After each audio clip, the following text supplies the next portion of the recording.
guys, it's Bastian time.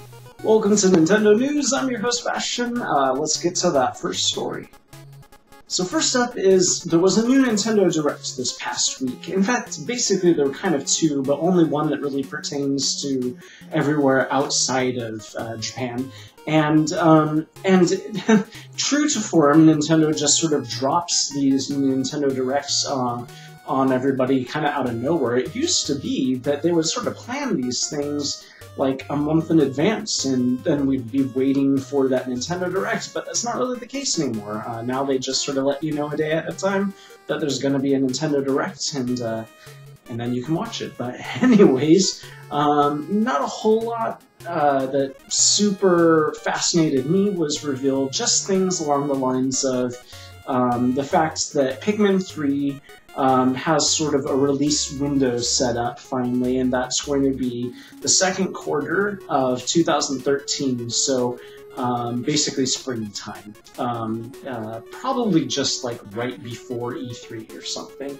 So we'll have to wait and see exactly what the specific date is, but second quarter 2013.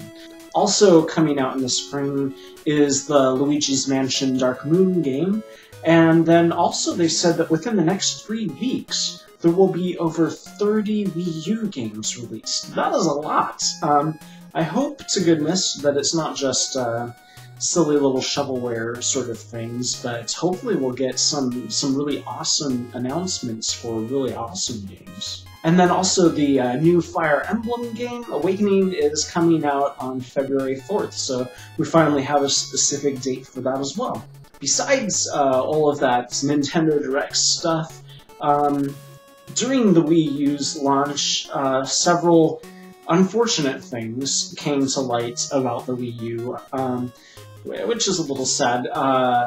These things, of course, will surely be fixed soon by updates, so probably by the time you hear about these things, they may have already been fixed. But one unfortunate Wii U owner accidentally, well, not accidentally, he on purpose dragged his Wii U disc icon over on top of his Wii disc icon, expecting them to swap places, because that happens with all the other icons. You can sort of maneuver them around. But instead of swapping places, what ended up happening is that his Wii U disc icon was eaten up by his Wii disc icon, so at this point in time, he is not able to play Wii U games. That's a horrendous bug, but again, surely that Nintendo will fix that via a software update. Also, over in the PAL countries, Europe basically, and elsewhere, basically non-North American countries, that version of the Wii U is not upscaling Wii games. So that is really unfortunate, but again, that is something that I'm sure Nintendo can simply fix with a quick little software update, so not that big of a deal. I'm sure that those issues will be rectified soon. Something else that you might be aware of that happened during the Wii U's launch is, well, in Miiverse, you can draw images, and then those will sort of show up for everybody if you're in that area, or if it's like a topic that's being discussed, or what have you. And a lot of people were using this as an opportunity to draw some inappropriate images. These videos are sort of family-oriented, so I'm not really going to explain exactly what it was, but you can sort of guess based on the fact that, so what happened is Nintendo then created, either they had people who were going through all those images and removing those inappropriate pictures, or they may have created some sort of censor software that sort of looked for that kind of shape and then removed all of those. I'm not really sure which is the case, but I'm sort of leaning towards the software side of things, because what ended up happening is somebody drew an image very innocently. It wasn't even an attempt to sort of circumvent the censorship.